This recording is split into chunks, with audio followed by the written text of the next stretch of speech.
Shorty. Fingers crossed, StreamYard's being a little bitch tonight, apparently. Very frustrating when we're professionals here. I'm fucking professional. She's a fucking professional. No goddamn it. Miss Shorty, you're muted. Miss Shorty, you're muted. God, yes. Endearing, it's iconic. Cheese breaks, fake breaks, staying hydrated. It's Shorty time. She's a fucking delight. Trial watching, trials and tribulations. It's Camp Shorty calling all nations. What are you drinking? Shall we skip this part? Left or right-handed? Shit, she slid it to the start. She's a fucking professional. No goddamn it. You're muted, what? And daring, it's iconic.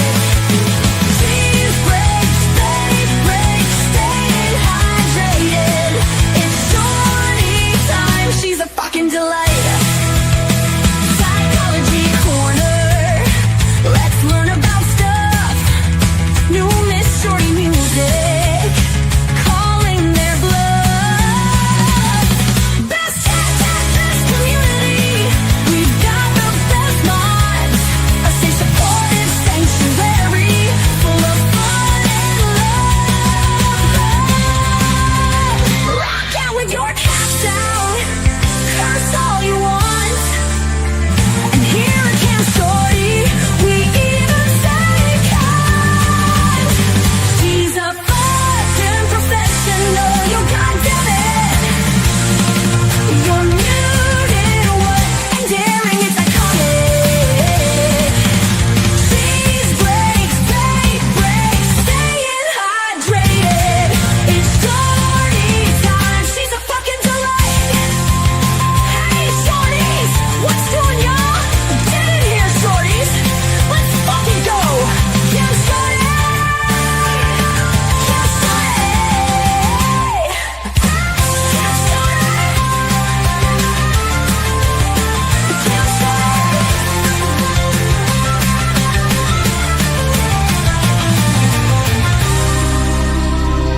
Camp Shorty.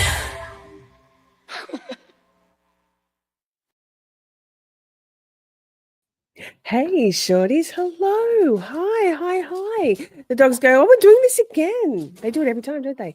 Hi. They deserve another pigsy, don't they? They really do. You going for you, Bussy? Bobby, around this side. Big girl. Sup, everybody? Hi. I was just looking at my glasses that I was just wearing, and they're grubby. So lucky I've got another pair here. We'll put them on. They're clean.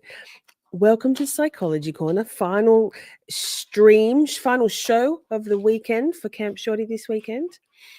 I'm going to say, firstly, replay crew, hi. If you are watching on your handheld device, your mobile phone, your tablet, whatever, and you would like to watch the live chat replay, I do try to put most of the comments up on screen. But if you want to watch along with the chat, we tend to get a little bit feral by this point in Camp Shorty, and it can be kind of fun. It lightens the load a little bit of Psychology Corner. All you need to do is swipe left on the comment tab. There's a little couple of buttons up there, and it'll give you the option to watch the live chat replay instead, or as well as crunching on pig's ears. No, or as well as leaving a comment. Comments and engagement really help with our little channel to grow our channel. So YouTube thinks, oh, this must be interesting. Let me suggest it to more people. I just brushed my hair. It's not even my hair. This hair. It's all doing weird shit. Who's him? Is what the fuck is in the audience now? Lovely. Simi is innocent of Nicholas Ticholas. Good morning, good afternoon, and good evening, everyone again. Yes. The crunchy munchy honey cakes. Tony's here. Tony was first. He said, first, caps lock. Simi was second. Motion to screen, what the fuck, Greta was third. Fourth. Shandwan's like, we're not competing. I'm an R9. I don't need to compete with ranking. I'm very highly ranked here. Now, it's been a hot minute. Oh, no, she does want to rank 5th. Keep reading, Shorty. Keep reading. Now, Christy's here. Excellent. Excellent. Now, it's been a minute. It has been a minute since, oh God, I'm gonna do that squinting thing. Let me put my glasses on so I can see. Patrick. Hi, hello, good to see you. Welcome. Come on in. Tony was first. Hi, Shelley. Hello all again. Colors Flight says new ranks are coming out soon, FYI. Good. Lol. Do you watch Stranger Things? No, I don't watch really anything but for YouTube and trials and stuff. Why? I'm intrigued now. Should I? I've heard it's good. If you can hear the crunching, it's the pig's ears. They're deliciously crunchy. Yum. DNA. And then we keep scrolling. That. Okay.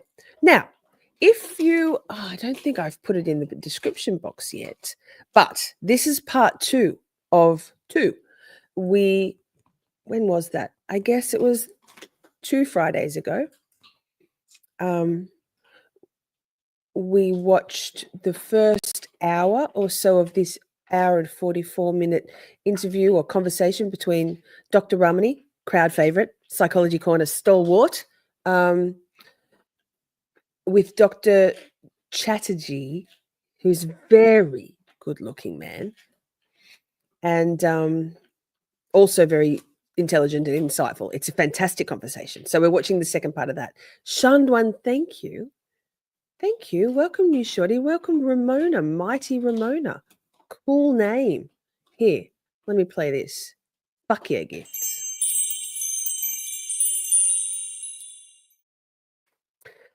And Simi, yes, Simi told Stream Elements to tell us about this. So just a reminder, I probably should have said it in the last one, but all super chats, super stickers, cash apps, buy me a coffee, and PayPals go in the draw every fortnight.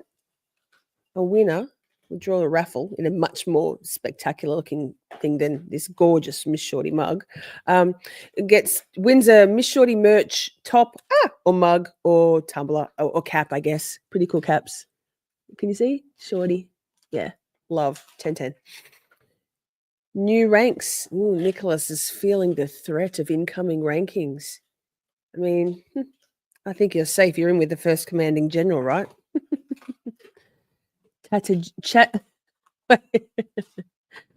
Chattergee can chat at me. Yes. Or some cool socks. Yes. Cool socks. They are very cool socks. And they're very lovely also. We have dog collars, all the things. Let me just write Shandwan's name down and we'll get started.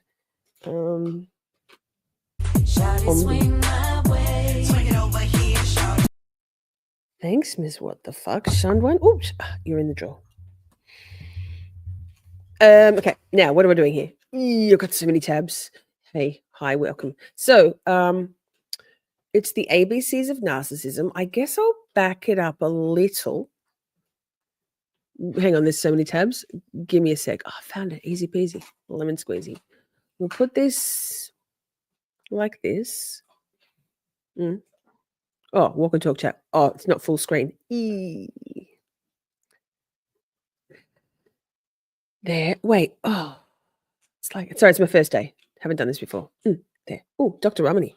So shall we skip back to here? Oh, Dr. Ramani, she's so passionate. I'm hoping Princey might come along to this, although it is quite late. She might catch the replay. If you're wondering, Princey's been taking some time because she's doing a lot of important work with trauma therapy, which is very grueling. Takes a lot of spoons, if you know that analogy, or bandwidth.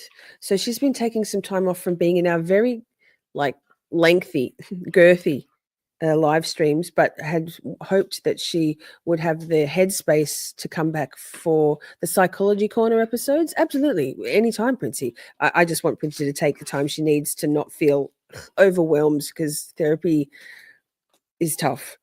So Princey, hi, if you're going to catch the replay, I love you. And I hope you enjoy the second part of this. We love you. Now, Dr. Ramani, let's go back a little bit further. Dirty pause. I'm trying to find the question. Don't find no question. I presume we'll see Dr. Chattergee when we see the question. Walk and talk, chat. Walk and talk. Let's play. So love bombing is that intense indoctrination into a new narcissistic relationship. Like I meant to do. Traditionally, we think of love bombing as the sort of fairy tale, full court press. Jim Cox, hi, everyone loves Cox. How do you do that? You're very good, sir. Yes, we did call for girthy. Everybody loves Cox. Good to see you, sir. Thank you for joining. Also, everybody, have you hit the thumbs up? Please in the morning, afternoon, and evening, fancy dates, picnics on the beach, great sex. You take a big, fabulous vacation on your fourth date. It's everything. It's many times love bombing happens very quickly. And during the love bomb phase, a person feels overwhelmed, but it's not always that. Sometimes love bombing can show up as, let's say they're very open with the things that have gone wrong for them. So the narcissistic person is more of a, my life has just been so hard. I'm so lucky I've met someone like you who gets it. You're so warm. You're so empathic. You're amazing. That's love bombing too, right? So it's not a lot of bells and whistles. It's just hitting someone and it's giving them the thing, the other person, the narcissistic person is giving that other person exactly the experience they want. During the love bombing phase, the narcissistic person is very attentive. Narcissistic people are very, very socially perceptive. They're in a strange way, in a twisted, dark, bleak way, they can actually be quite emotionally intelligent. They can read the room beautifully in a strange, again, in a very self-serving way, but they can. Yeah. And because of that, they're very skilled in the first few weeks and months of knowing someone at tapping into their vulnerabilities, getting them to fess up to their greatest fears, their greatest concerns. They listen to the conversation. They realize where the pressure points are and they file them away because they're going to use them against that person later. So what feels like intense attentiveness, sort of everyone's fantasy, especially if a person had emotionally unavailable parents, it really feels like a love story. Yeah. So there's an intensity to love bombing. In some cases, love bombing may simply be someone who spends 24/7 with you. People will say, well, our first date lasted 4 days kind of thing. I'm always like, that's a red flag right off the bat to me because it overwhelms. And person will say, oh my gosh, we spent like 2 weeks together every single day. Before you know it, we moved in together.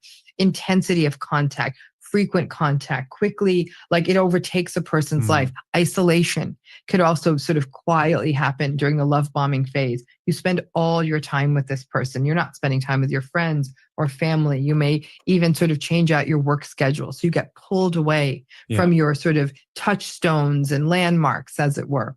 So over that time, in the love bombing phase, you're getting indoctrinated into something, believing that this person hung the moon. This is your love story. This is the greatest love story ever. There's a lot of that flowery language, a lot of soulmate talk, a lot of magical connection talk. It's the sort of metaphysical stuff that, in fact, this person, at this point, you're so kind of dazzled by this bright light in your face that you're not really able to see what's happening. I used this example with someone once, like, when you're driving into the setting sun and it's so bright, you really can't see the other cars. It's actually a little bit dangerous, but it's pretty. It's a sunset. It's dangerous because you can't see the other stuff that's going on. And during that love bombing phase, you start to feel so like, I have to make this work. I want to make this work. And then it forms a lot of the foundation of this trauma bond, of this justification material. We had such a good time. I've never been treated so well. They're everything I want. And you keep going back to that, even when the relationship starts turning bad, which it will turn bad in anywhere from like 4 weeks to about 3 to 6 months. Hi, Laura again. Let's be really clear on something there, because a lot of what you just described, it sounds very much from the picture you painted, at least initially, it sounds like someone's falling head over heels. Yep. And of course, for anyone who has been in that situation, it feels incredible. So it doesn't mean that every relationship where there is this intense phase where people are getting to know each other, they feel passionate about each other, they're having those kind of romantic first few weeks and months, that doesn't necessarily mean that that's a narcissistic relationship. No, it does not. That's where sometimes this conversation gets tricky. It's like, well, some of that sounds pretty nice, actually. Do you know what I mean? 100%. And it is nice. I mean, but it is a tactic. And the challenge is, though, right? Pause. It is nice. It feels amazing at the time. It feels like you're finally being seen. It does feel like you're meeting the person, your person. Now I'm like, ugh, get away from me. And I'm not like, it could be also a friendship love bomb. It could be in a work relationship where suddenly there's someone's like, social media. You can be love bombed on social media. It's hard to untangle oneself from the glee, the giddy delight. What did Simi say up here? It was very good. Bedazzled charm of love bombing, to understand that that's not healthy. It's not reality, and it's not representative of true feelings. So that nice, pretty face, Dr. Ramani. Beautiful pause. Beautiful woman, inside and out. I love her very much. Right? Is that it's the too good to be true part, right? And even in the love bombing phase, the warning signs, the little red flags are starting to show up. Person might be chronically late, or be late to something that matters to you, or or blow off the things that matter to you, but then take you on spectacular dates that they organize. So a person then is like, oh, they are planning all these amazing dinners. So what if they didn't come to this, this because party that was it's all about them. It's all about them. It's all about them. It's a show they're throwing for them to feel good. And you start to feel beholden sometimes during the love bombing phase. So it's subtle stuff, though. You can see how a person's taking on these fabulous dates and so attentive, but they don't show up to things that matter to you. It's very easy to sort of say like, oh, yeah, whatever. They don't want it. It's going to be so annoying for them to have to be introduced to everyone. And it's my thing anyhow, but it is important to you. And you asked them to come and they didn't. And what will happen, and again, I've worked with people who've been in narcissistic relationships that lasted 50 years. They'll say, I still remember that. We were 4 months in and I got this big promotion and they threw this big celebration for me at work and they didn't come to that.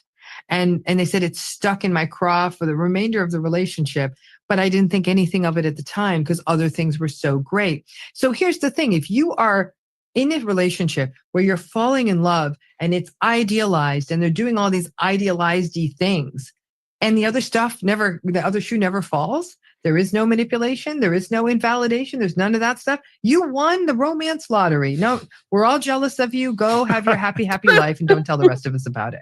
So that's really what that is. I mean, remember, one thing that happens in narcissistic relationships is that they steal our identity in a way, right? They take us over. We end up being in service to the narcissistic person. And that theft of individuation and identity of like, no, you don't, you're friends, blah, blah, blah. I'm going to take you to the best restaurant in town. And also, your family, it seems like last time they were not very polite to me. So they start kind of burning some of your bridges for you. If you feel like you can't fully be you, that you're censoring more and more of yourself to keep this kind of exciting thing going, that's a warning sign. But we're not trained. We're like romance in a world where dating apps are the seventh circle of hell. People are thinking, I've won. I'm not going to question this. And so that's why this love bombing thing works so well. And why people look back and say, oh my gosh, I was just love bombed. You know what I tell people? I said, here's the problem. The love bombers, the perpetrators of the love bombing, whether they're leaning towards narcissism, whether they're toxic, whether they're assholes, whether they're, they have those tendencies, or whether they're full-blown narcissists, right? I feel like I can these days pretty much spot them a mile off. But if you pull back at all to this kind of person and kind of resist the love bombing, they already start to guilt trip and gaslight you. It's almost like a green light. It's like an accelerated pathway, I think, to the gaslighting. Like what Tony said before. You said it very eloquently, Tony. Let me see if I can find it. There it is. Love bombing, setting up the gaslight cloud, sets up the dichotomy. Exactly. And in my experience, when I've kind of resisted or pushed back or kind of called out that this feels fast or this feels this like I'm feeling unsettled by this, you start to get those little creeping in of gaslighty shit, which is actually very helpful for having someone saying, oh, getting all butthurt about things and saying, oh, you're being too this or too that, or you have trust issues. I get that all the time. Well, fuck yeah, man. I do have trust issues because, and I'll sidebar, I've had people say to me, but I'm not, well, so many, almost everyone, I'm not those people. You can't keep holding against me the treatment you've had from people in the past. I'm different. I'm like, well, with all due respect, don't you think everybody says that? I'm not having trust issues. I'm simply recognizing patterns, learning from them, and getting the fuck out of here.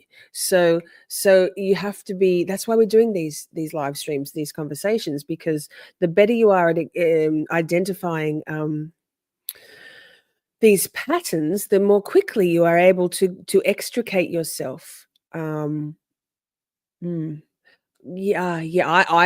Yes, can be a challenge for them. They love bomb harder, and then you're left with this cognitive dissonance, right? Of, oh, but they're being so lovely. Maybe I am. Maybe it is me. Maybe I do have trust issues. Maybe I'm being overly hyper vigilant. No, remember in the last stream, trust your gut. If it's feeling icky and wrong and fast tracked and too much too soon, too good to be true, hell yeah, it is. So back to Dr. Ramani. I said, if you can pull it off, it's all about like knowing when to leave the casino, right? Oof, At what Tony. point are you up enough to say, I think it may be time to go home? And so that's what happens is you're having a nice love bombing time, write it out, have some of the fun, but then give yourself 3 red flags. 3 red flags turn up, cut bait early. Yeah. The earlier you get out of a narcissistic relationship, the less the negative fallout. Amen. Have some fun. Get out. Recognize that, that love bomber, you got to ask, are they going to be the one who takes care of you when you're sick? Are they going to listen to your problems again and again you're having at work? The answer to that is no. And I think that sadly, even though we're grown-ups, we're so heavily indoctrinated into a world of fairy tales and blissed out romances. Social media has made it a lot worse. Yeah. Everybody is sort of putting their weird romantic stories on the internet. And I think a lot of people feel like they need to keep pace. And so as long as people are in pursuit of a fairy tale, the narcissistic people, it's like, for them, it's just, shooting fish in a barrel. Pause. Great analogy, shooting fish in a barrel. Love it. On the flip side of that, though, is the last,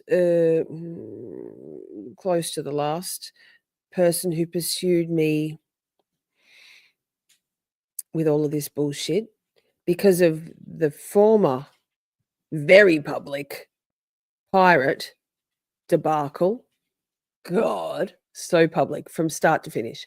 The next one, who knew full well that story, made sure that everything was kept very, very quiet. Nobody knew a thing, which is even worse. That's more that isolation thing where when nobody else knows, then that's handy for the narcissist or the asshole or the toxic person, right? Because they can rest assured that you've got nobody to speak to when shit starts going south quickly. Thankfully, I have beautiful friends who are very understanding and well-versed in this shit and don't gaslight me when I tell them what I'm experiencing. Stephanie blah, blah, blah, and Colours Flight in particular. I really appreciate you for hearing me and not minimizing what I was experiencing with somebody in the last few months. It makes such a difference. Okay, Dr. Ramani, someone's listening or watching this and they've heard enough to go, yeah, okay. You've helped me identify this. How do I start healing from this? So much of it relates to how long this relationship is going on. And don't make no mistake, there are people who have been through 2-year narcissistic relationships who are almost as wrecked as people who've been through 20-year narcissistic relationship. So it's not meant to say it's fully a dose response, that the less time, the easier it is. The only thing that makes it easier when there's less time is your life might be a little less intertwined, but within 2 years, you might have gotten married, you might have had kids. So things can happen in a short period of time. But time and exposure, intensity of the relationship all matters. But when it comes down to it, it is the moment when the person recognizes something's not right here, and they start getting the roadmap, as it were, like, this might qualify as this sort of narcissistic, antagonistic, toxic, call it what you will, relationship. Yes. That awareness is really step one, because now you're saying like, no, this is not Amen, normal, and Dr. I'm the Ramani. problem. Like slowly getting this, like their pattern, this is not okay. The next piece is radical acceptance. And to me, radical acceptance means a person is really starting the healing process in earnest. And radical acceptance is the acceptance that these patterns, these behaviors, these dynamics are not going to change, not ever, and certainly not on your watch. And so the reason many narcissistic relationships last as long as they do is people keep getting lost in a cycle called future faking. Now, more often than not, they're future faked by the narcissist. Okay, it's good. Listen, things are... Pause. The whole, I'm going there, the whole green card thing. And it's not just one person. There's like a few people. The number of people, three, it's three, four in the last goddamn 15 months, future faking. So it's saying, no, we'll get you over here. It's for me, it's perennially getting me to the States, because I don't know if everybody knows, but that has been my dream for a long time. Far longer than 15 months, years. I'd love to live over there. I don't know why these days, maybe not so much politics. So people like this can spot your vulnerabilities. I might just get rid of, sorry, Dr. Ramani, she's on a dirty pause anyway. People like this can spot your vulnerabilities, and they use those vulnerabilities. They know what makes you tick. They have that dark empath ability. They know what makes you tick. They know what your hopes and dreams are, because that love bombing phase is where the soulmate, the twin flames bullshit, where they find out all that stuff, and then they capitalize on that understanding and use it to further enmesh you into their bullshit. So future faking is saying, yes, happily ever after, yes. It's pipe dream stuff. And when you try to get practical about those pipe dreams and say, well, pragmatic, like, how are we going to make this work? Let's take steps. Let's talk about adult real world shit, not just fantasy shit. You might remember some of my lyrics of my more recent songs. I've got quite a few on this shit. My love song, bullshit song. In fact, I might play it right now before we get back to Dr. Ramani, because it's good and it's Saturday night, and it's one of my favorites. But future faking is basically promising you the world when they have no... Actually, you know what? Actually, the narcissist fully believes in their bullshit. They do.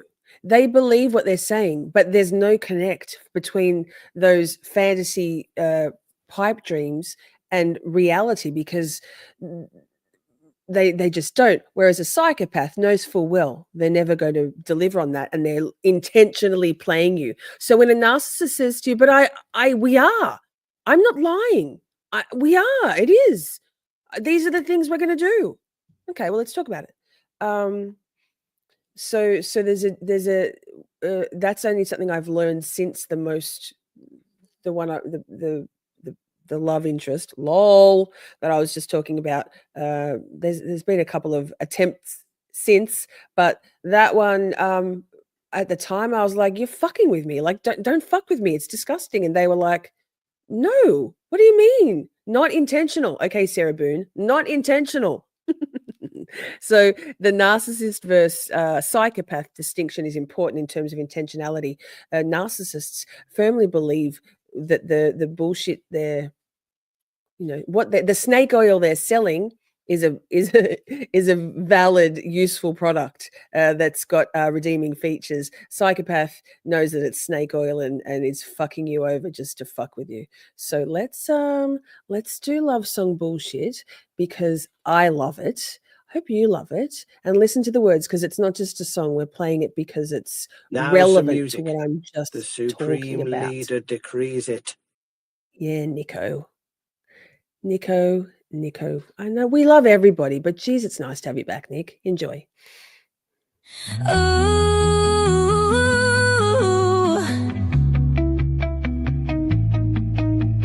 disappointment drags you down every time it comes around.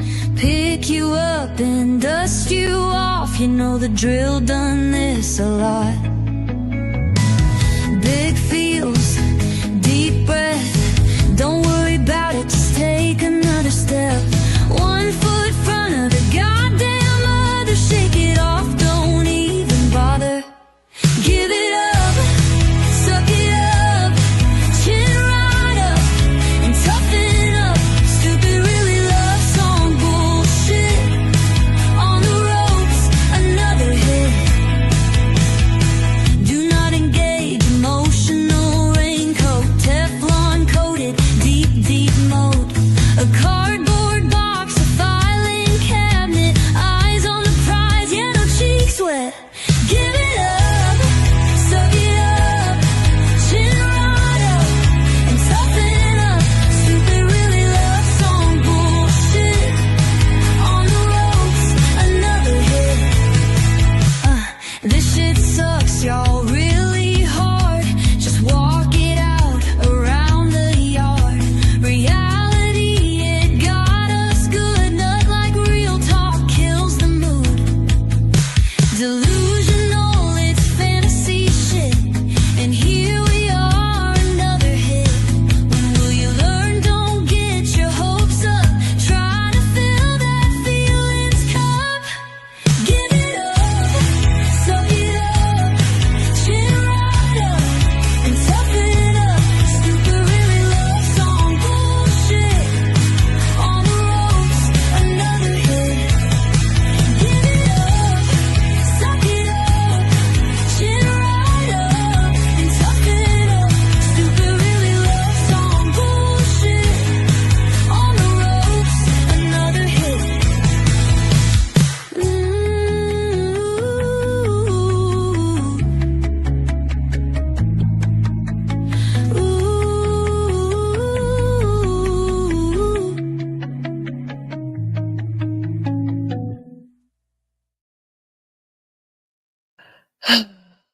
See? Hi, Hope 8 Fear. Good to see you. Thanks for coming by again. We're just two-thirds of the way through this fantastic Dr. Ramani and Dr. Chattergee conversation, talking about pretty much not the basics, but the really well-articulated, well-explained ABCs of narcissism. The title of the actual video, as you can see up there, is Signs You're Dealing with a Narcissist and How to Outsmart Them to Find Happiness, A Fucking Men. So, got Dr. Ramani on a dirty pause there. Apologies, ma'am. Let's go. Things are going to quiet down after I get the promo shoe. Hang on. Is people keep getting lost in a cycle called future faking. Now, more often than not, they're future faked by the narcissist. Okay. It's good. Listen. Things are going to quiet down after I get the promotion. No. We're going to move out of here in about 6 months, or I'm going to get therapy. So everything's based on a someday when. And they make these promises, no matter how badly and how abusive the relationship is. People say, okay, I've invested so much into this. We have kids, we have a home, we have whatever. Let me give it another 6 months or a year, because it's hard to change the status quo, especially if you still care about the person. Because some people might even say, this is abusive. I still love this person, strangely enough. And a lot of people will feel shame about that. And there's no shame in that, because you do have a history with them. Mm-hmm. You did build things with them. And there's some things about them you still care about. This is not, this isn't about like, well, they're a narcissist. Like, this is a person you had a life with and a history with. And so you do love them, but it's also not good for you.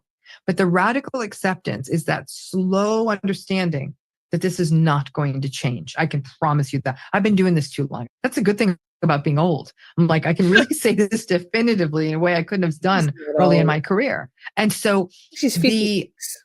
So as people get into radical acceptance, it's not just a radical acceptance that they're not going to change, because radical acceptance doesn't mean that you're signing off on what they're doing. You're not giving into it. You're seeing it clearly.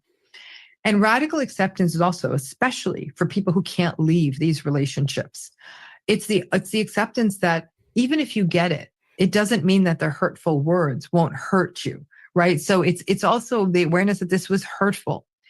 After a person gets to genuine radical acceptance, they are hit by a tidal wave of grief, a grief like no other, because you're like, okay, I really was living on the assumption that this was going to get better. I was living with hope, right? And sadly, this healing process, there's a little bit of a dismantling of hope in that relationship. Plenty of hope for you, but not for that. And so for people who have built their entire life on a foundation, or their future, or their hope on the idea that this thing was ultimately going to work its way out, and it's not, that's grief. It's like a death. Mm-hmm. It's a loss of the idea that you'd have an intact family. It's a loss of the idea that you have a love story. It's a loss of the idea that your kids would grow up with two parents if you decide to leave the relationship, or that your kids would even grow up seeing a healthy marriage. It's a loss of an idea that finally this is the one where you're going to end up moving to America and you are going to live happily ever after with your person. Fuck, I've given up. All these things that you hope for are now having to be put aside. That's loss. And there's grief. And that grief is real. Most people who go through narcissistic abuse and are healing from it will say, while the grief part was a nightmare, it helped so much to see it as grief, because we usually sort of use the term grief only to talk about death. Good point, Dr. Ramani. I've grieved a lot. Grieving, allowing yourself to grieve after any betrayal and coming to that realization that all is not as it seems with a narcissistic or toxic person. Requires an ego death, that you've been fooled, but it's not on you because that's what they do best. And then you grieve it. Oh my God, I've spent so much time grieving over the last 15 months or so, like of things that I thought, hoped and prayed were a certain way, to realize that none of it was true, that it was all built on sand. Quicksand. Wait, this. But as that time goes on and a person is able to get more in touch with that grief, with the radical acceptance, then they're making choices. Am I going to stay? Am I going to keep engaging in this relationship? Am I going to stay in this relationship? Am I going to leave this relationship? And I know you can heal either way. It's a little bit harder when you stay. I will say that, because it's almost like secondhand smoke, right? I mean, for lack of a better example, if you're still living with the smoker, no matter what you do, air filters, open windows, it's going to affect you a little. Whereas if you get to move out on your own and have a house where that smoke doesn't exist, you'll feel a little better. But that's not to say that there isn't a sort of proverbial system of air filters you can create, and workarounds, and awareness of the limitations of this relationship. And then the healing process is a lot of infrastructure building. It might be therapy, it might be support groups. It's definitely building up social supports. A lot of people put probably 90% of their psychological bandwidth into the impossibility of making their narcissistic relationship work. I always say you got to do a reversal. Give it up. Just give the bare minimum to the narcissistic relationship, because no matter what, it's just apply to them, and really take the rest of that bandwidth. Start building up mutual, healthy, empathic, respectful, compassionate relationships. Create that space in your life. Have those places, those soft places to land. And then it really does become about the next part of the journey, which is really where surviving starts to evolve more into thriving, which is individuation. Actually allowing yourself to even acknowledge as an authentic self of you separate from this relationship. Give voice to the things you care about, your interests, who you are, what you stand for, what your values are.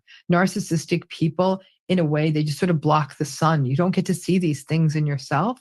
And even if you don't leave the relationship, as you disengage, as you no longer get sort of psychological any kind of, sort of psychological meaning from that relationship, because there really wasn't any, you can start saying, who am I separate from this relationship?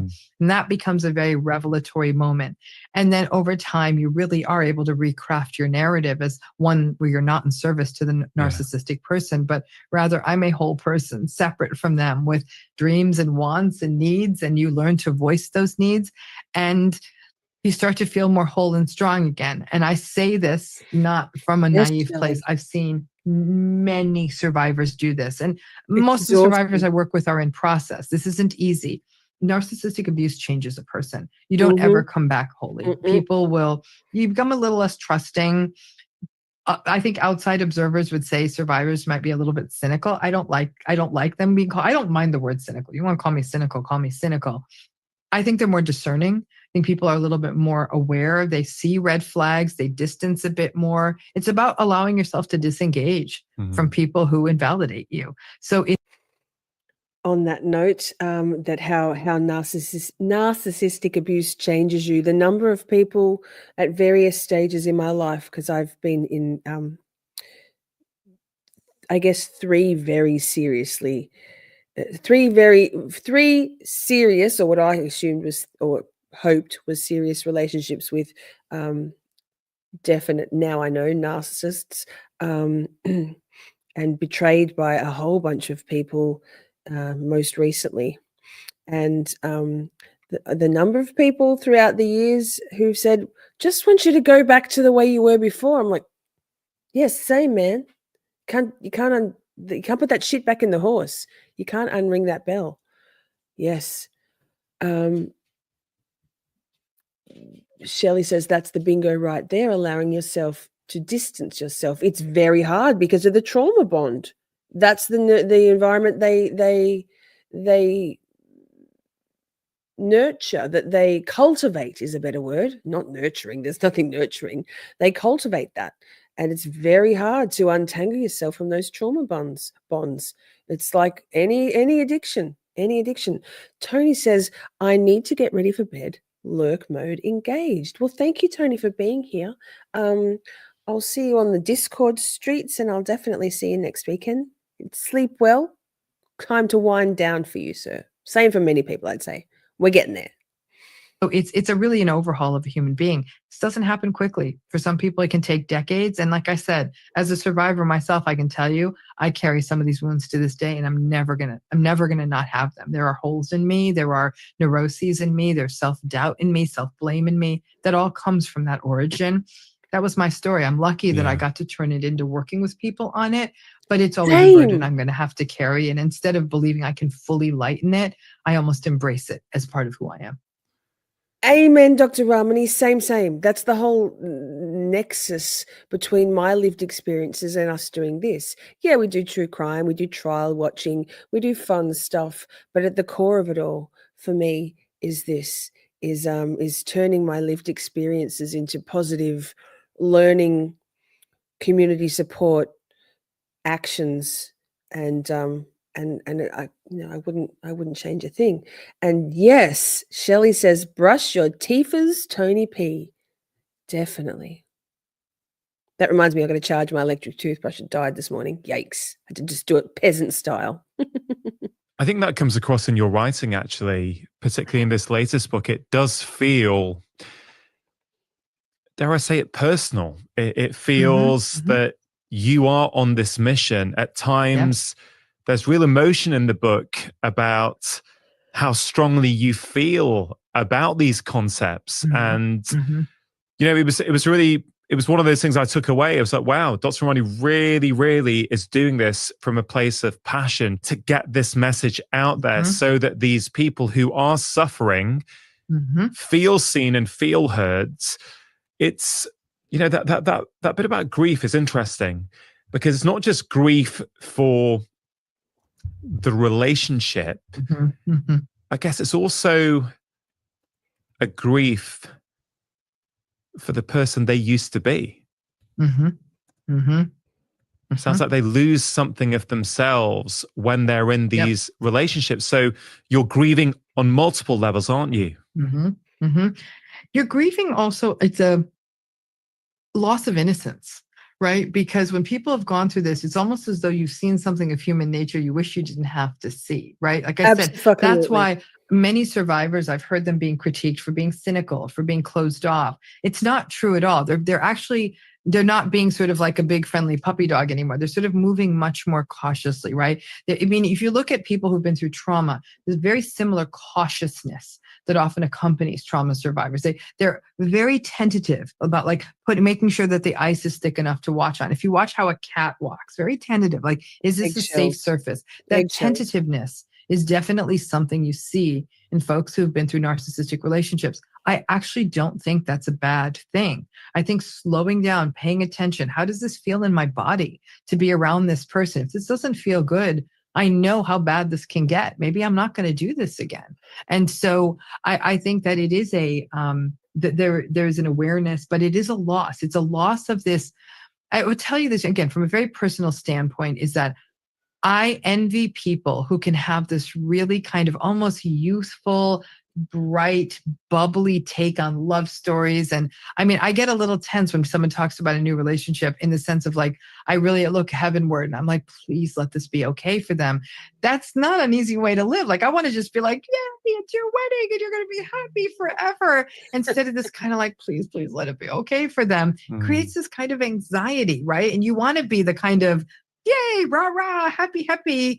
It takes a little of that away. And I think there's a sort of a little bit of an edge to survivors. I don't think it's a bad thing, but it's a loss of innocence, right? It's a coming of age, which a lot of us didn't necessarily sign up for. Amen. To make sure you're taking action after watching this video, I've created a free guide to help you build healthy habits.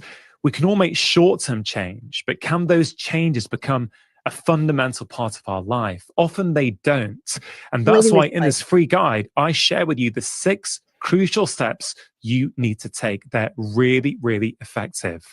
If you want to get hold of that free guide right now, all you have to do is click the link in the description box below. I'll grab the link.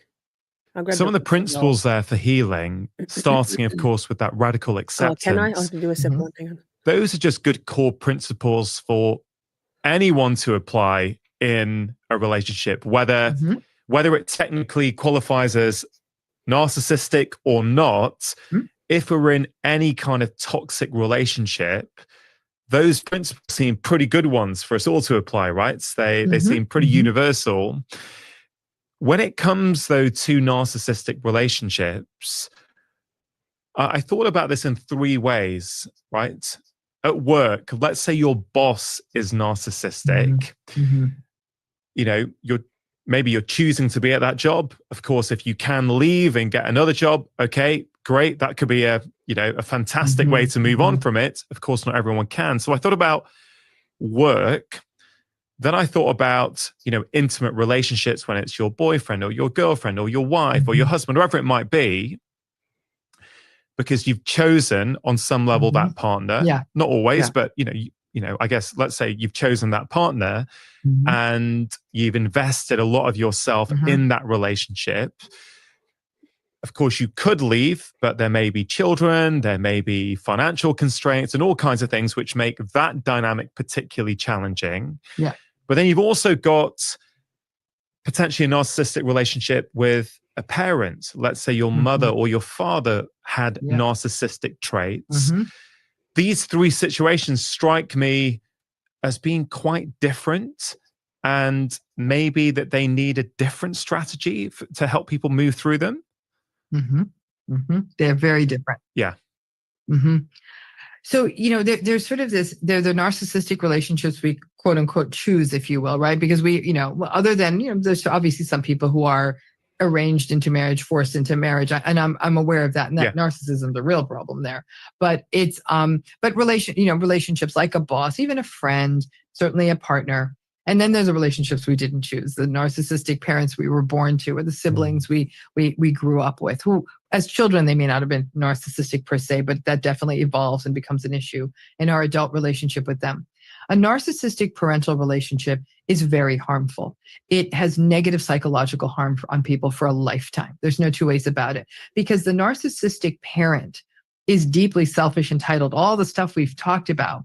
and basically views the child as existing for their needs. The child's needs and wants are shamed, devalued. The child then gets indoctrinated to believe that their wants, their needs, even their individual sense of self is not allowed to exist, because it's actually almost it's hubris to exist outside of their parent. You choose the career path that parent wanted. You do the things that they want. And I don't mean in the mentory way. I understand that some parents can be heavy-handed, like, you're going to study biology, or you're going to do this, or you're going to go in the family business, and blah, blah, blah, blah. I mean, that's just a little bit domineering and authoritarian and probably annoying, but they may be very present with their child. They may be emotionally present. They may pay attention to them. They may check in with them, even if they sort of have this agenda for the child. I'm talking about a parent who just says, these are the edicts. I don't care how you feel. These are parents who do not hold any space for their child's emotion, who might shame their child's emotion. So it shapes the identity of a child. And the main things that come out for somebody who has a narcissistic parent or parents or caregiver is that I am not enough. I am not good enough. And the only way I'm going to be loved is if I find a way to serve this other person and be everything they want me to be. So you can see that's one hell of a setup going into an adult relationship. So that can create a much more problematic trauma-bonded structure. It can create disruptions in attachment. Now, people who have one healthy parent, healthy-ish parent, and one narcissistic parent might still be able to securely attach to that more present parent. But you still see, though, many people will say when they get to adulthood, they felt unprotected by the other parent that who's also being abused. They were able to say, yeah, I could see how parent A, the narcissistic parent, was also harming my non-narcissistic parent. But as a child, it's very clear I must have also felt quite abandoned by that whole dynamic. Yeah. So this creates a much more difficult kind of psychological foundation for people to work through in adulthood. It definitely sets up a vulnerability to get stuck. If you get into a narcissistic relationship in adulthood, it's harder to exit, for example, from a narcissistic intimate partnership or even in a narcissistic workplace, because it creates almost a template that normalizes what the sort of the toxic structures of these relationships. So that's that. When we're talking about the adult relationships, there can be some shame and self-blame. I'm the one who chose this person. You know, as adults, we feel like, because as kids too, kids will always blame themselves for their parents' bad behavior, no matter how abusive it is. They'll wonder if they're complicit, if they're to blame, if they're the one who caused it, because a child can't afford to see their parent as a terrible person. It's too dangerous. Their survival needs won't get met, right? So the child has to make accommodations internally to see the parent as a decent person. And that can result in straight up dissociation and fragmentation, because the parent is sometimes horrifically abusive. This is why you can see severe complex trauma and everything coming out of childhood, because that child has to fragment to exist with that abusive parent. Now, when we jump into adulthood, those same kinds of rationalizations and justifications have to happen. We blame ourselves so we can maintain the status quo of the relationship. Now, for some people, their first time in a narcissistic relationship is adulthood. They might have actually grown up with happy, healthy, happily married parents, healthy parents, parents who are not antagonistic or narcissistic, who are present and all of that. But because narcissistic people are charming and charismatic and attractive and successful, you meet them in adulthood, you're just as likely to get pulled into them as a person who did have a narcissistic parent. The difference is if you did not have narcissistic parents, you might be a little less likely to get stuck, because you will have a sense of like, wait a minute, this person's really treating me badly and this isn't okay. So what happens in adulthood is that we might feel responsible, we might feel complicit. We're like, I chose this person. And the level of confusion will in part be moderated by whether or not you came from a traumatizing, adverse, or narcissistic early family environment. You mentioned abusive parents. I still think when people hear the word abuse, their default is to think about physical abuse. Yeah, correct. And a lot of the time here, we're talking about emotional abuse. Emotional abuse is pretty toxic, isn't it?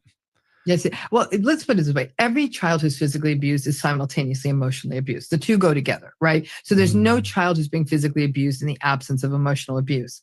There are many children, though, who are emotionally abused who are not physically abused. Okay. So the emotional abuse is the constant, whether there's physical abuse on top of that, sexual abuse, other forms of abuse on top of that's the piece that may vary. But it's only recently that we're giving credence for the amount of damage that emotional abuse does to children in every way. I mean, it picks something, it predicts it. I mean, there's nothing it doesn't predict. It predicts everything: adult physical health outcomes, addiction, mental illness, sense of self, life, all kinds of self. Doesn't mean someone's not going to be successful occupationally. I've seen many very occupationally successful people who came from very adverse, emotionally abusive childhood situations. In fact, in some ways, I think that the success was a defense, a protection, sort of taking oneself back in a way, but not the psychological self, almost like, I'll be damned, I'm going to be successful, but they're psychologically still feel very fragile. So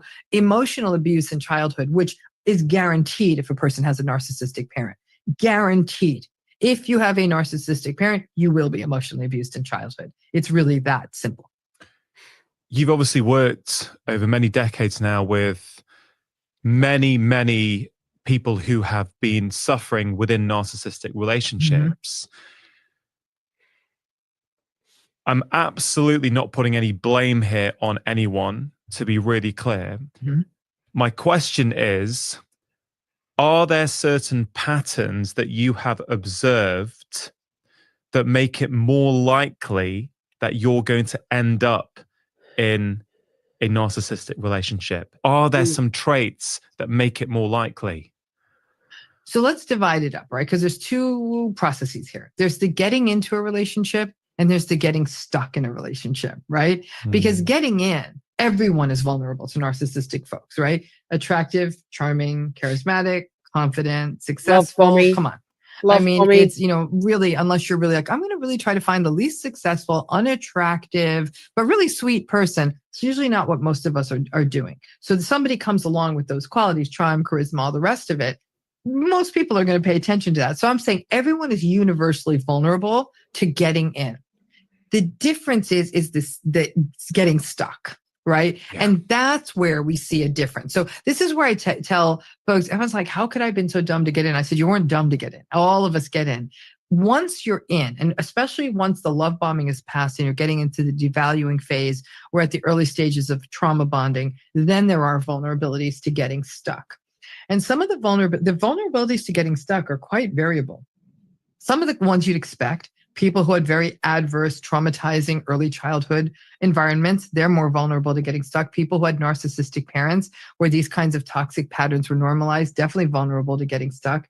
People who are rescuers and fixers, people who feel like I can do more, I can be a doer, I can be a caregiver, I can make this better. That might be a role somebody carried early in life, almost as a attachment response or a trauma response to fix things so they could maintain closeness and a sense of safety. So those folks are often vulnerable. Believe it or not, the one group that's actually vulnerable to getting into these relationships, but probably a little less maybe stuck, but I think they also do get stuck, are people who come from very happy families. So these are families where parents were happily married and we believe in you and we believe in love and love and togetherness, love. Those folks believe that love solves everything. And they'll often have families like, we can figure this out for you, and just love them more. And so there can be almost this sort of optimistic bias that folks who come from these really happy places will say, okay, like I can make this work and we've had some good times. And they might get into this really sort of incredibly fixer mode. I call it the happy family paradox. The one advantage that group has is because one thing that happens to a lot of folks who go through narcissistic relationships is they can get quite isolated and feel unsupported. Those folks who come from strong social networks, even if they got isolated from those networks for a minute, when they get out, they have a soft place to land, which can really facilitate their healing. But also there are qualities of the relationship that can make it more possible for people to maybe get in much more quickly. Like people who are in a rush to get into a relationship, people might say, all my friends are getting married. I want to have a kid, whatever it may be. They might say, I'm 38. This is who's in front of me. And they might feel like, I gotta keep going. I'm not going to go back out there and start dating again. People who are going through transitions in their life. So they've moved to a new city. They've come out of a relationship. They've just left a job. They are going through grief over another major loss. Those folks are also very vulnerable to getting into these relationships. So there's these things that are happening in our life that sometimes sort of pull us off our mindfulness. And you're right. Exactly. I gave this lecture to an audience and Sorry, Dr. Ramani. Pause. I have an abandonment issue. I have daddy issues, not in a sexy way. I mean, in an emotional, mental capacity, because my father was a very much an absent father, not abusive at all. I wanted for nothing. It's a whole thing. But I know for me, the absent father, having someone who comes in and kind of envelops me in, here, let me help you. Here, let me do that for you. Here, let me support you. Here, let me pump up your tires and tell you you're the world, because my father was very, very distant, very absent. I'm very highly aware of that. There is no replica. There is no replacing. There is no substitute. Just need to not look for it, because it ain't there. Hope 8 Fear says, my parents threw me out when I came out of the closet. Fortunately, I had an amazing support group that loved me unconditionally. That's beautiful. Well, yeah, not everybody has that, huh?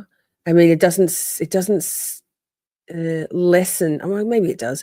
It doesn't lessen the pain of being unsupported by the people who you expect should support you, should love you unconditionally.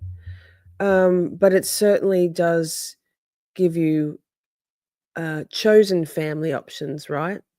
But you have to grieve that as well. The realization that people who society tells us will always be there for us, when they're not, we're like, what? How? That's not fair. Like, it's not fair. Why? That's not fair. What about me is so unlovable? That means that the people who should be there for me have chosen to walk away. It's tough. So having good people around and a soft place to land, whether that's chosen family or real family, true traditional family, not real family, traditional family, makes all the difference. Well, thank you for sharing that with us, Hope 8 Fear. And after I went through the list of what keeps us stuck, they're like, you just listed just about everybody. And I'm like, kind of, yeah, because the trauma bond is a sort of universal phenomenon. And Hope, I presume your name is Hope. I'll call you Hope. Let me know if that's not cool. This is your place, because look, as Simi's just said, I have 6 natural kids and 7 adopted pride kids. We are a community full of neurodivergents, non-traditional, non-neurotypical folks, very kind and loving and supportive and inclusive. So we love all good humans. If you're a good human, you're in. No, that's just all there is to it. Welcome to group therapy on a Friday or Saturday night.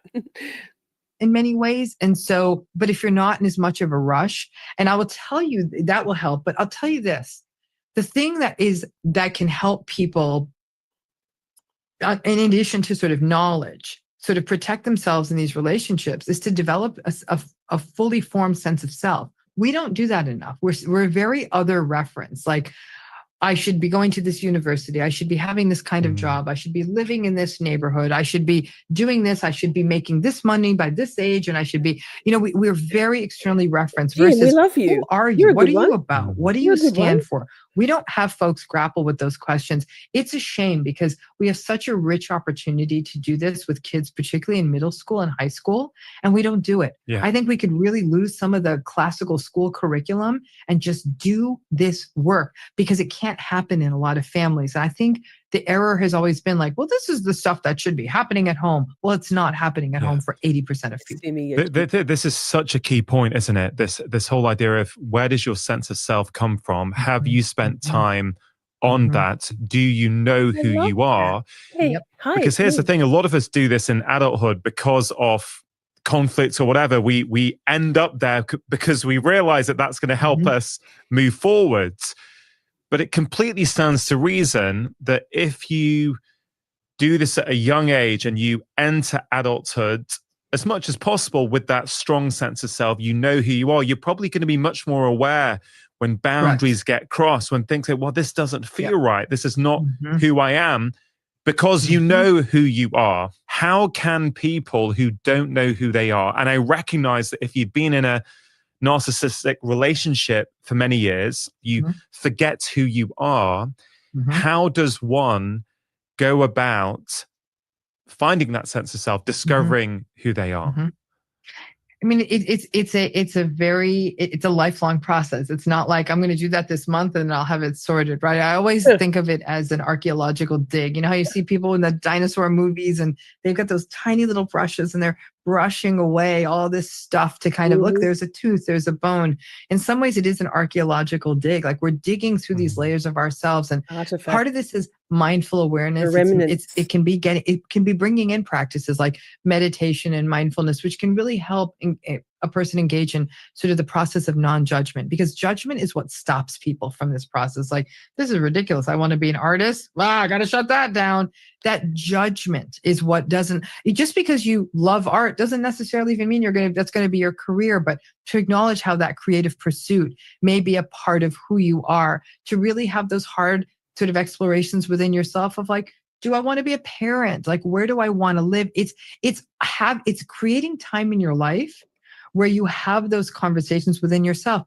Therapy can be a very useful tool here. If you're working, again, unfortunately, therapy is sort of two different things, right? It's not unfortunate. Therapy is two different things. There's therapy that is designed to address an acute mental health crisis, like person's depressed, severely anxious, managing addiction, any number of things. And it's almost a medical model. But there's sort of a second stream of therapy, maybe a more privileged form of therapy, if you will, where one is doing that kind of self-exploration of talking about those sort of things that they almost feel, I don't even have a right to explore this, but exploring it with somebody who's able to, in a skilled way, help them also understand the barriers to that expression of the true self, right? So I think therapy can be a useful place for that, but a lot of people don't have the funds to do that. So I very much understand that. But it can be journaling. It can be, honestly, in some cases with healing from narcissistic relationships, 3-4 times a day, I tell people just put a notification on your phone and touch in with yourself. How do I feel now? Am I hot? Am I cold? Am I hungry? That might seem silly to you, but it's actually not, because if you've been in unhealthy, controlled spaces for too long, someone else told you if you were hungry or hot or tired. They did. They're like, you're not tired. You're not hungry. It's not too warm in here. So it's giving yourself even an opportunity to tune into your own physiology. How does my body feel right now? Am I comfortable right now? Like, where do I feel things in my body right now? Those kinds of like body scan, mind awareness things are little things we can build into a day to connect with our body. And that might seem like, how is that connected to what I want to do? It's not about what I want to do. It's who am I? And it's even giving permission to, again, I'm going to just put myself out there as an example, is that I'm a deeply introverted person. So even though you and I have been talking here for hours and I've loved it, right? It is not you're not going to throw me into parties and social gatherings. But for years, I tried to fight that nature in me, because young people were not young anymore, but back in the day, I was supposed to socialize and you're supposed to want to go to parties. And come on, Ramini, you're such a party pooper, right? And I'm thinking, no, actually, I'm not a party pooper. I'm an introverted person.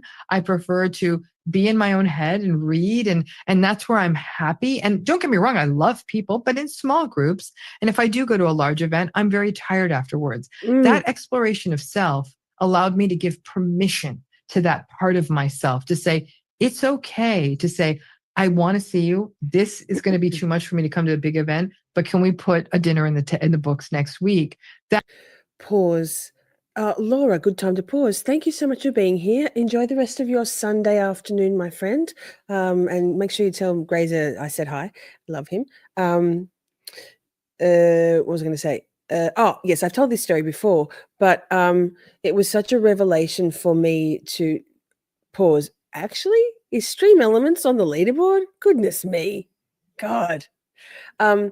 It was such a revelation for me to it was only about, I think I was turning 40, so a decade ago, to realize that social things and feeling obliged to do social things was so taxing on me. It wasn't worth it. I'm very adept, very able, very good at being a fucking delight in social situations and even at work. I have to be in my role, but it takes its toll. It drains me. I need so much recharged quiet time. And it was so liberating, about a decade ago to suddenly realize that rather than say, yes, I'd love to, because I should, and then realize as the time approached for whatever what I'd agreed to attend was coming, to either agonize over the taxing nature of actually attending, even though I kind of enjoy it, it would just be so much, or the guilt and shame of knowing that I was going to bail at the last minute, say, sorry, can't, like, bow out, and because I was raised right, I would never just not go. I would have to sort of, graciously bow out and say, I won't be there. So to suddenly, about 10 years ago, think, that's not good for me. Neither option is good for me. How about instead of feeling obliged when the invitation is issued, or the inclusion, whatever, I'd say, thank you so much. Look, I know that I'm not going to end up coming, and if I do, it's going to be a lot for me. So I'm just going to say no now, and thank you for asking. And it's just that. And so a weight off my shoulders for the next, since then, 10 years of feeling empowered and justified, because I know myself enough to be able to set those boundaries with good reason. It's such a valuable tool, knowing what's within your limits and steadfastly, kindly, respectfully adhering to those boundaries. Life-changing, game changer. That was allowing that to happen, but we're breaking through programming, and that's hard work. It's also saying, like, I recognize, for me as a South Asian woman who had immigrant parents who went through all the rigors they went to immigrate and the pressures that came for that, they had an agenda for me. And I kind of fell into that agenda out of duty and obligation, but it's not who I was.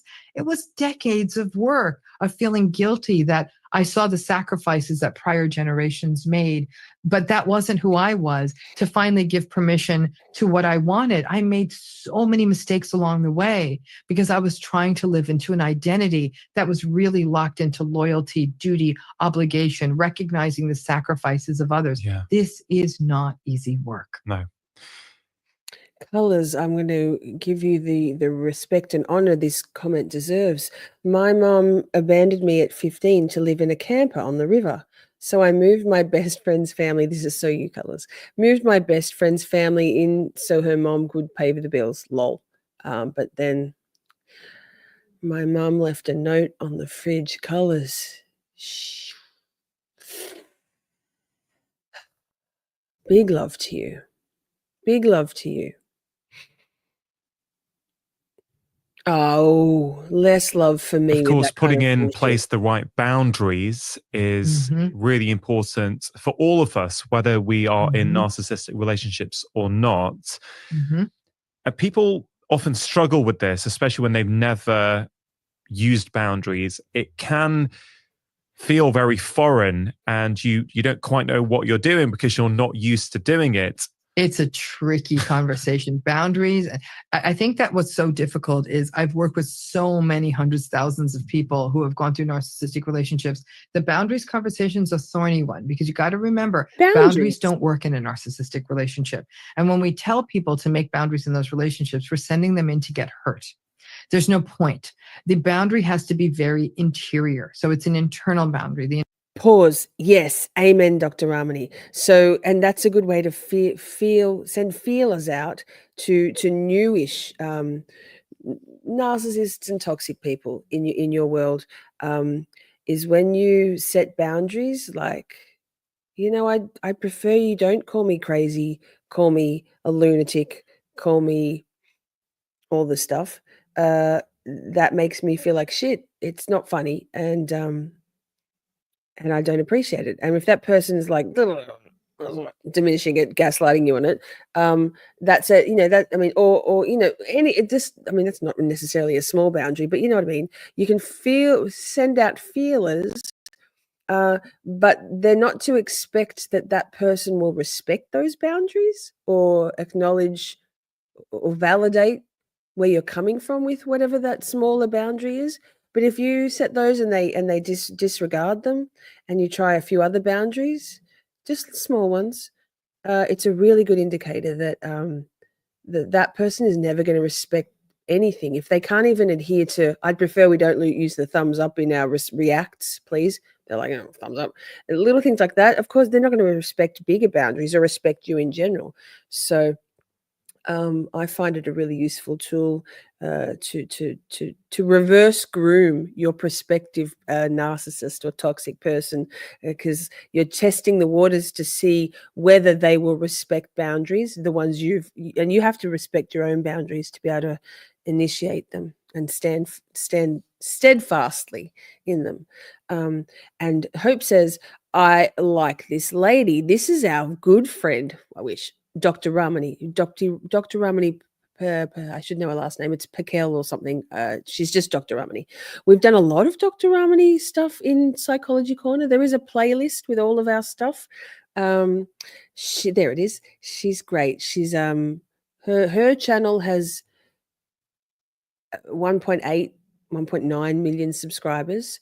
She has an amazing book called It's Not You by Dr. Ramani, obviously narrated by Dr. Ramani if you have Audible. She's very relatable. She's a survivor of narcissistic abuse, I think family stuff. She's so good. 10/10, Dr. Ramani, we love you. That. We're getting to the end of this too, about another 10 minutes. The internal boundary might be, I'm not taking the bait. I am not going to engage with them on this point. It might even be a boundary, honestly.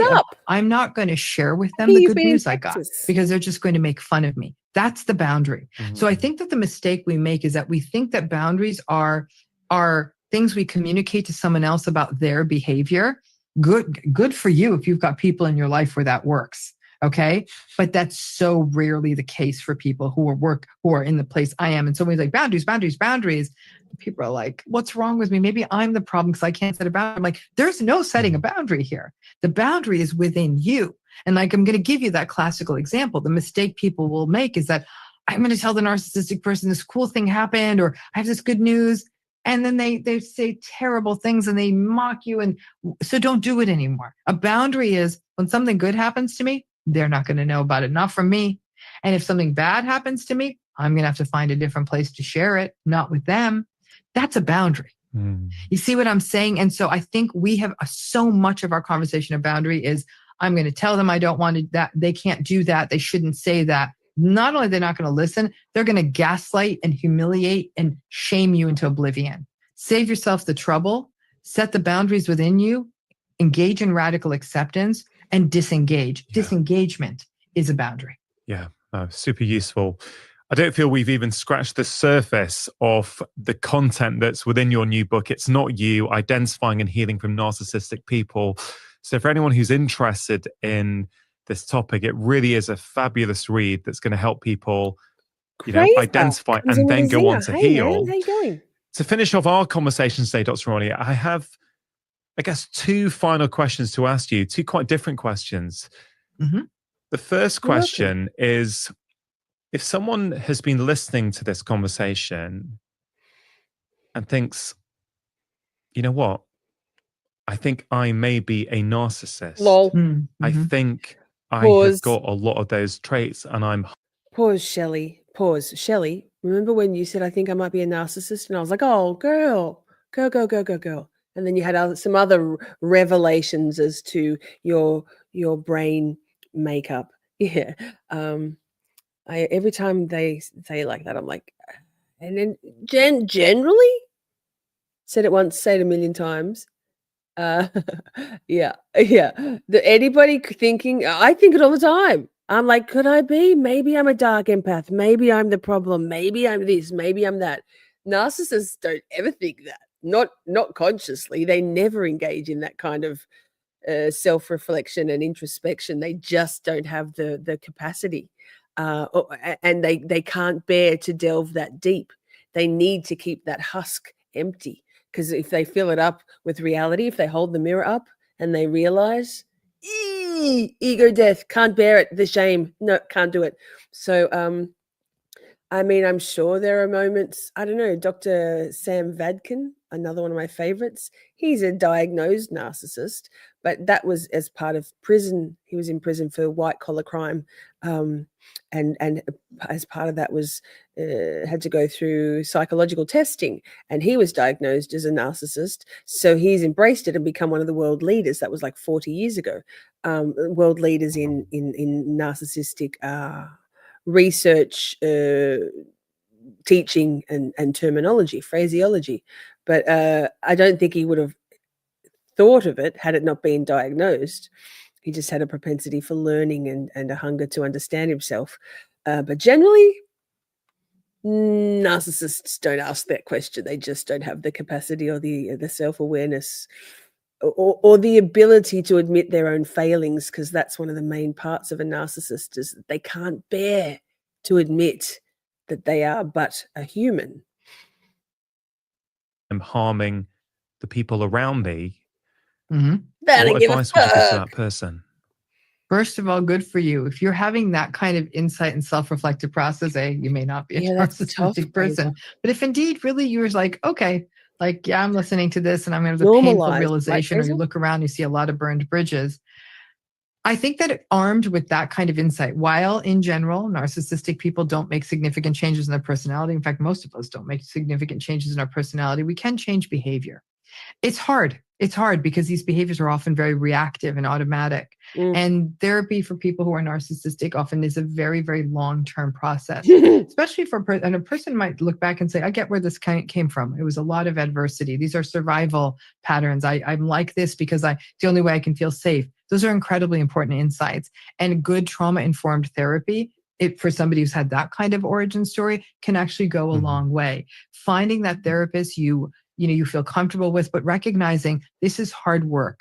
And almost like anyone with a chronic health condition, where every single day they might have to adhere to medication or do physical therapy or do something for their chronic health condition, a person who's narcissistic, who doesn't want to do this harm anymore, who doesn't want to live in this space anymore, has to be mindful all the time, has to think about, how can I take responsibility and accountability here? How can I show up and be aware of the other person's needs and wants and not minimize them? How can I do the work internally to manage this sense of internal shame and vulnerability and all of that? It is a lot of work, and it is a commitment, and it is a lifelong commitment. So if somebody wants to do that, there are good folks out there who can do that work, but it is a lifelong commitment. Okay, great. Because I do want to make sure there's hope for people who, as I say, feel that they may be, giving out this behavior. And I think it's important that we also speak to them, so that maybe it is a small percentage, but we can still make a huge impact. Sir, Dr.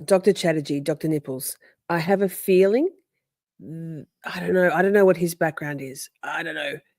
I don't think he's come across many like true narcissists. Because as Joe says, in my experience, a narcissist even acts offended if you dare ask them to engage in some self-introspection, right? Like, how dare you, sir? That's assault.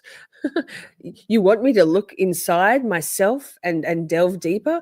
I've been running a lifetime to never look inside myself because there's nothing there. So Dr. Chatterjee, I think, is got his rose-colored glasses on there, perhaps. Perhaps if that small percentage goes, right, I'm going to take responsibility now. Sup, Dr. Nichols. The second and final question is, for that person who thinks, yeah, you know what, I didn't quite realize that. I kind of knew there was some issues in some of my relationships, but now Yeah. I'm He's missing the pretty point. clear that Sorry, he's missing the point. my partner or my parent or my boss is a narcissist, and Others. I am on the receiving end of that behavior. For that person, It's not possible. what are some of your final words for them? I would say knowing is like a first step in a long journey. Okay. So just sit with that for a minute and look at how the patterns have shown up. You might even do a little bit, become a little bit of a researcher, an experimentalist. If you really are like, am I right or am I wrong about this? Try a couple of things. Express a need. See how that works out for you. Express a want. Lady, drastically. Contradict them if indeed you feel like you don't agree with them.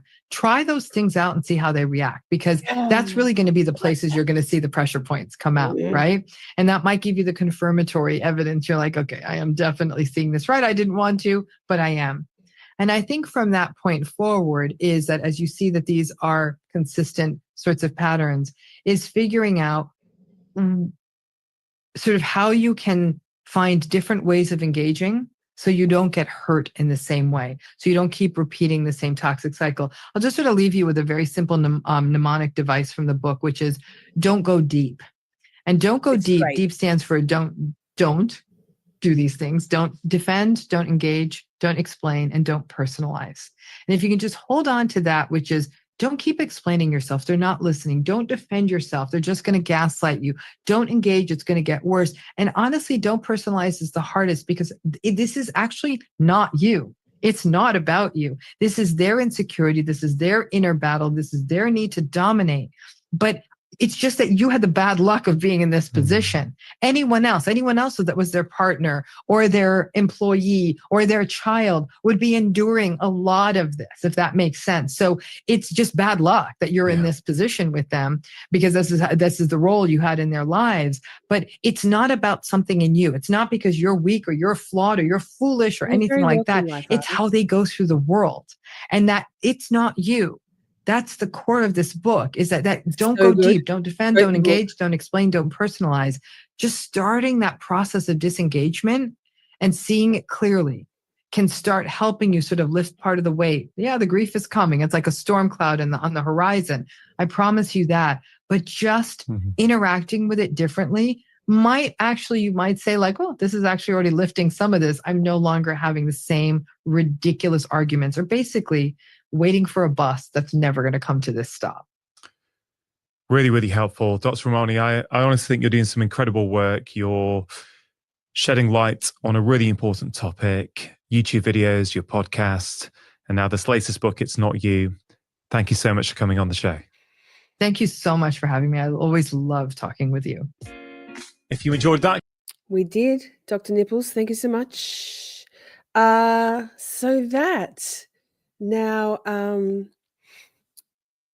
I haven't yet, but I will add that to the playlist. If I can think of it, I'll drop episode 1, so the first part of that conversation, into this description box of this video.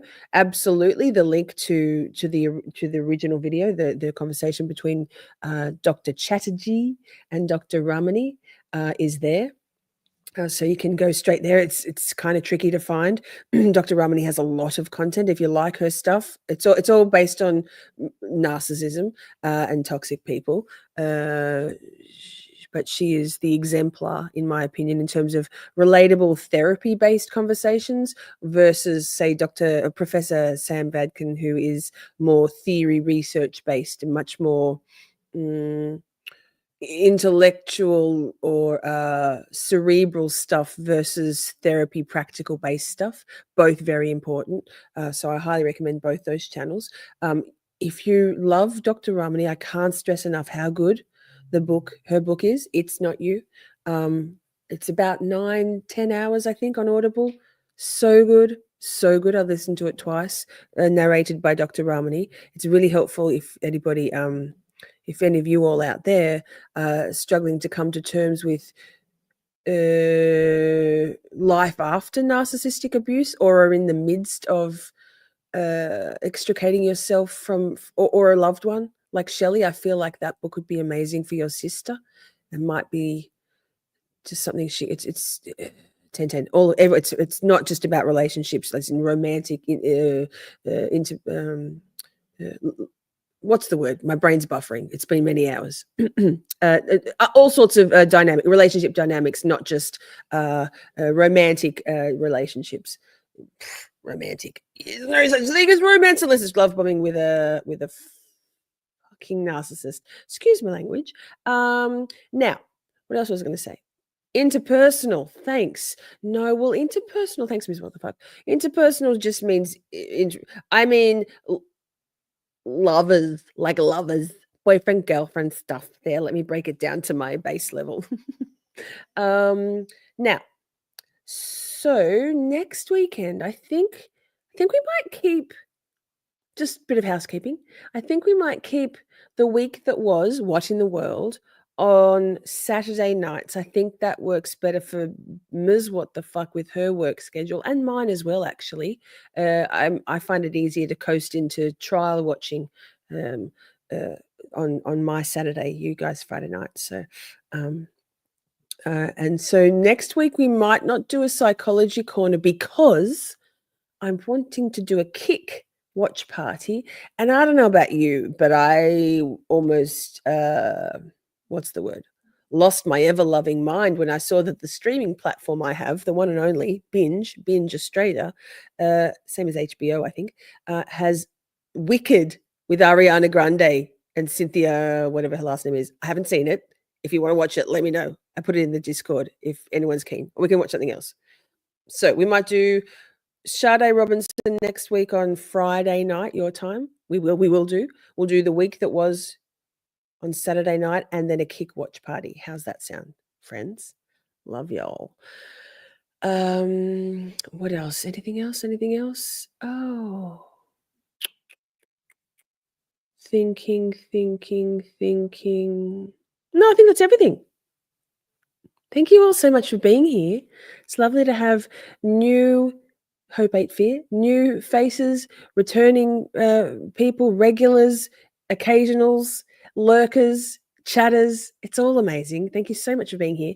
I'm going to timestamp this one, so there'll be timestamps down below if you want to watch it again. Probably should have said that at the start, but it only just occurred to me because I'm a professional.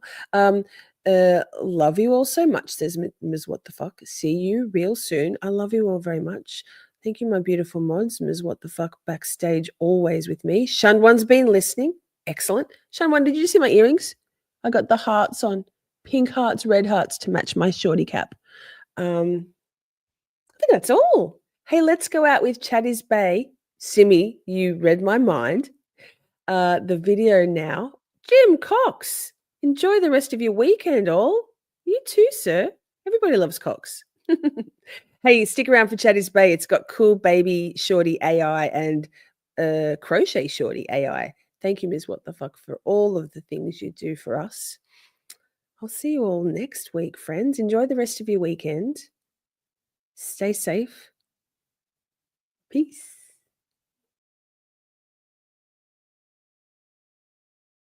I love you all so very much. We had a blast just chatting and stuff. Things may have gone a bit off the rails. Professional when all else fails. 'Cause chat is babe, so much to say. Emotes and all the caps out. May have been cheese, bit faster please. The time has come, Camp Shorty out. We're skating through all the tough things, learning about this and that, defense motions, prosecution, and narcissistic twats. 'Cause chat is babe, so much to say. Emotes and all the all caps out. May have been cheese, bit faster please. The time has come, Camp Shorty out. Community,